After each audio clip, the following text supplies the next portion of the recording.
Hello again, everybody. This is Toby Brockner, founder of V Squared Creative and the V Squared Creative podcast. I am joined today with Megan Bryant, the smirking Megan Bryant. I thought you would smirk a little bit as I went through my little intro there because I could barely do that with a straight face, by the way, with you watching me, knowing that you're watching me. Megan is a professional comedian, which is why I had trouble keeping a straight face, because even when she just stares at you, she makes you laugh. So Megan is Megan and I have been friends for what, 2-3 years now? Something like that. And Megan is the founder of the Idaho Laughfest, Idaho Laugh Festival. It takes place annually. When is the next date on that? January 7th, 8th, and 9th, 2016. Okay, and this will be the third year Yep. that you're running that. So why don't you tell us a little bit about that and kind of how you got into that and why you got into it and the goods. Yeah. Boy, why did I get into it? You know, sometimes we do things in life because it's good for the community. It's good. It'll make you feel warm and fuzzy.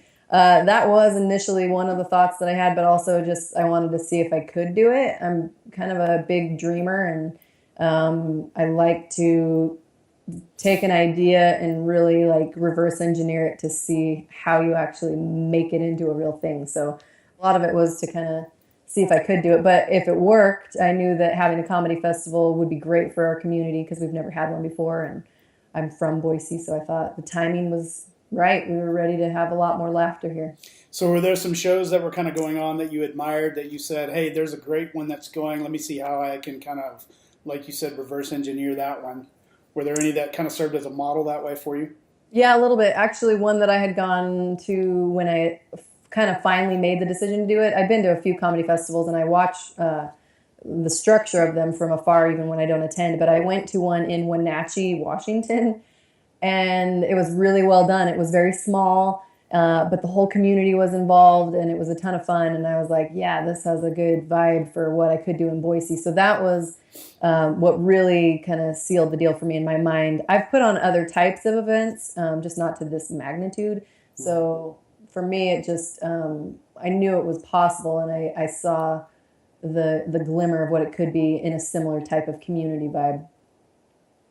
Has it met your expectations for how it's gone? Yeah, in some ways it has far surpassed it. The first year I was amazed.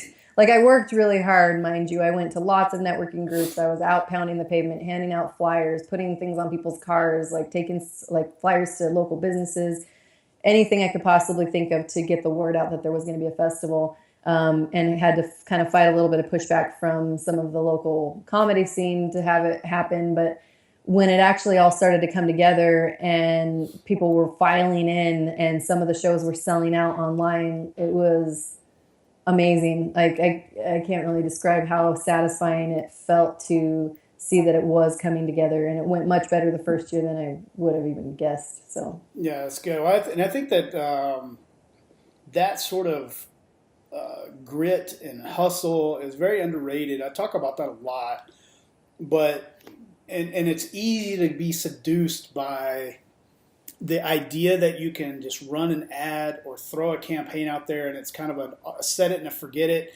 and leads are just going to flow in, sales are going to flow in, and you don't really have to do much. For small business owners, that is not a reality at all.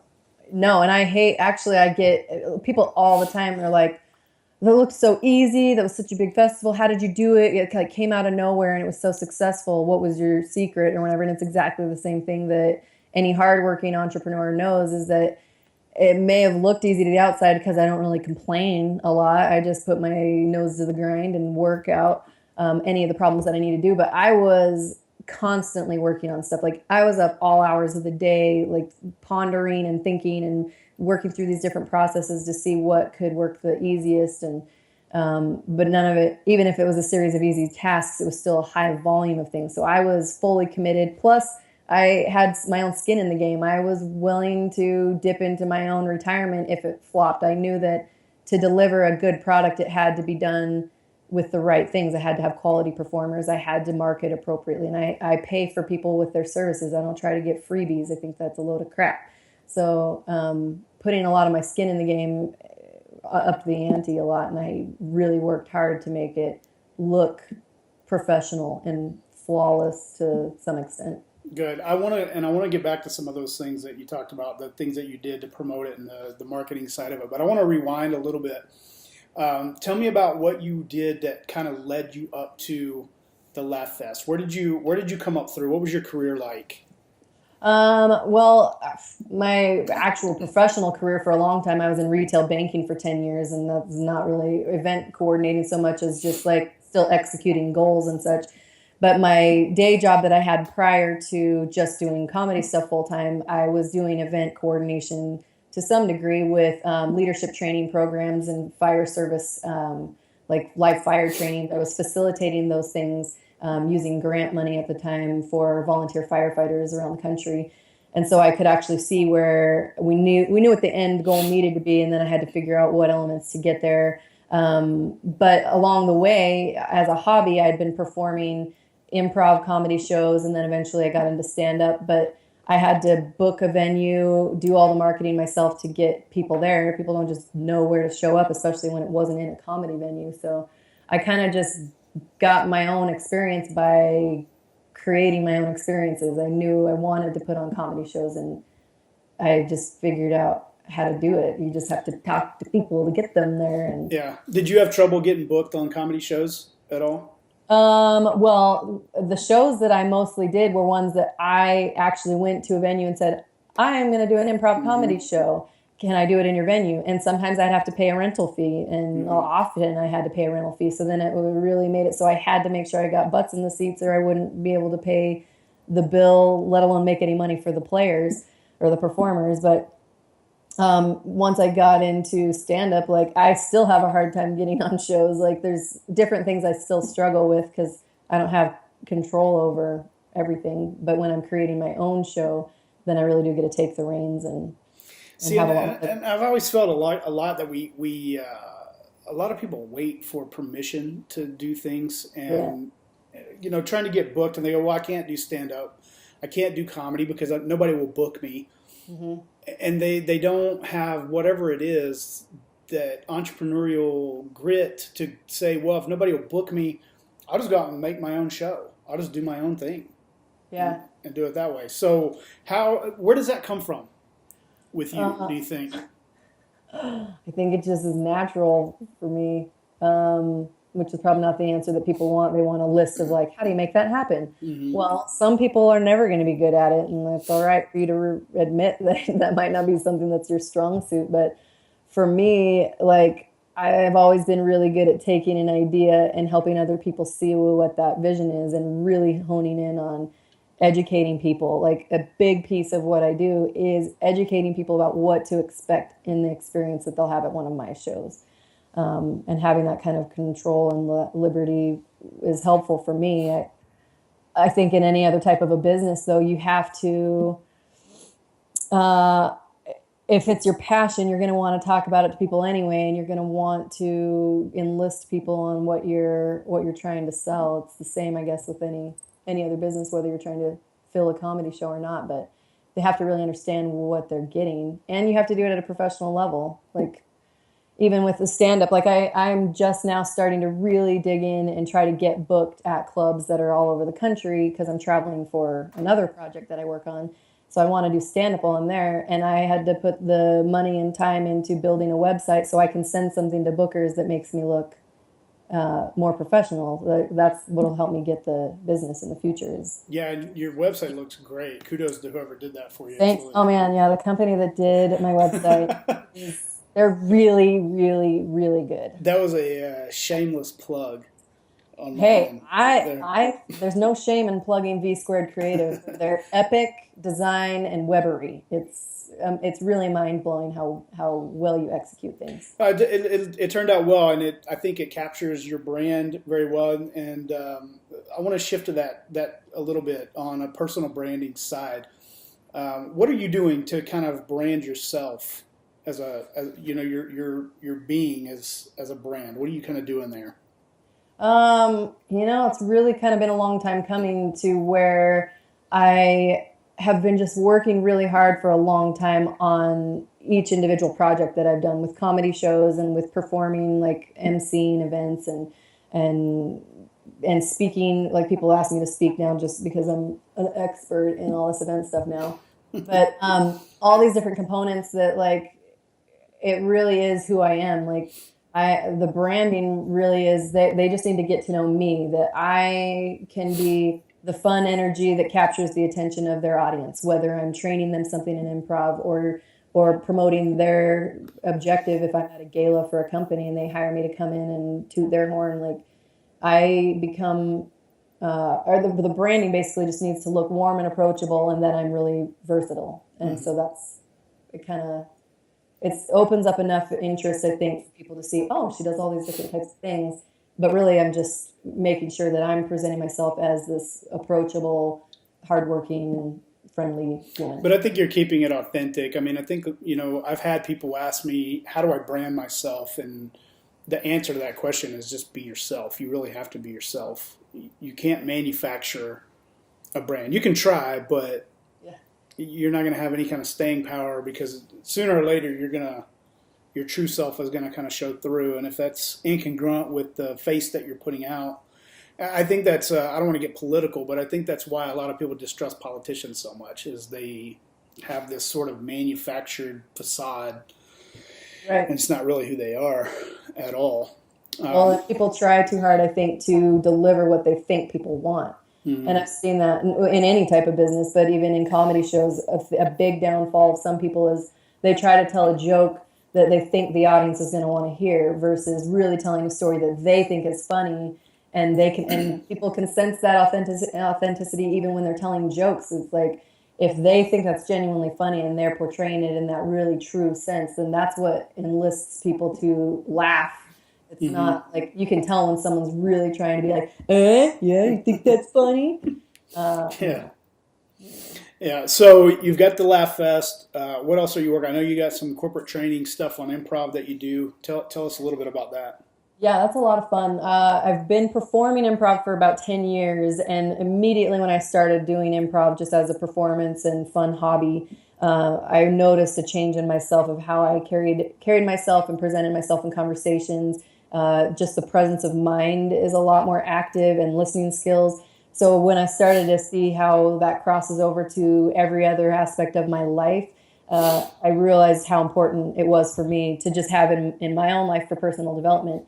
But fast forwarding several years later, I started dabbling in doing workshops just for fun with youth groups or different companies that had us perform for like their Christmas party. We'd go in and do some kind of beta testing of these workshops to see how it worked on a communication level. It's not what people expect. Like they hear, oh, we're going to do an improv workshop, and then they're like, because they think they're going to have to be performing these skits and whatever, that'll be two of them on a stage in front of the rest of their peers, which is not how it is. It's taking these really great principles of improv, which are saying yes, being able to expand creativity and accept things that others are offering by saying yes, and then adding something else to it. It's very collaborative, very uplifting, and a safe place to try new things. So give me an example of that, what you're talking about, the yes, and give me a good example of that. Well, I mean, just a really basic example, the way we kind of set it up, because in a workshop, we really dig into using it in kind of a longer exercise. But the general concept would be like, if I'm standing here and I say, hey, look, I have this red ball in my hand. If you're like, no, that's just a moldy orange, then immediately we have nowhere to go from that. You've already negated what I've said. But if I say, hey, look at this red ball, yes, and it has the bounce capacity that will reach 16 feet into the air, and then it'll explode into a fire burst of sparkles and candy or whatever. Like, it sounds silly and kind of basic, but having just the simple mindset of taking whatever is being offered and then adding to it. So just accepting it is the yes, and is letting your mind run wild. In the workplace, obviously, it'd be a little different, but it's great in brainstorming to get people in the round of yes and in each other. If you're trying to launch a new product or do some rebranding, getting some of those crazy ideas help help expand the potential of what you can have for your end result. And then you kind of just rein it in to be what's realistic. But your mind has a whole lot of capacity to be really creative. You just have to unlock it. Well, it's like Albert Einstein said, any idea that isn't first deemed to be crazy has no chance at all. I think that's very applicable here. For salespeople especially, I think this is a crucial skill set because they are in these situations all the time where if they just shut down the conversation, they don't have anywhere to go. But Right. by using that kind of a principle, they can kind of open things up a little bit. Is that who would be an ideal client for you in that realm? Any company that values team development. So I've done groups as small as 5 or 6 people, and we can do them up to like a large group. We actually bring in extra facilitators. So if they have a big group, we can do that. But an ideal client really is anywhere from a small business with a handful of employees to a large corporation that maybe just wants to target a certain thing. So sometimes we'll just have the sales team, or just it might be the leadership team at their retreat. But it really has to be a company that is forward thinking enough that they want to engage their employees in a way that really lets them be individual and give them validation, because it's a commitment for leadership to let us come in and do a workshop like this. They need to really commit to hear what their employees have to say. But when they do, they connect on a really cool level, and employees are going to have that much more dedication when they do feel like they're being heard, even when every single idea is not taken as the end result. When people can collaborate all these bits and pieces to the greater whole, it's perfect. So to really isolate any one particular industry, I've seen it work so far in every industry that we've tried, and it also works. I've done some workshops with couples and youth groups, and I mean, it's stuff that can be modified for any audience, really.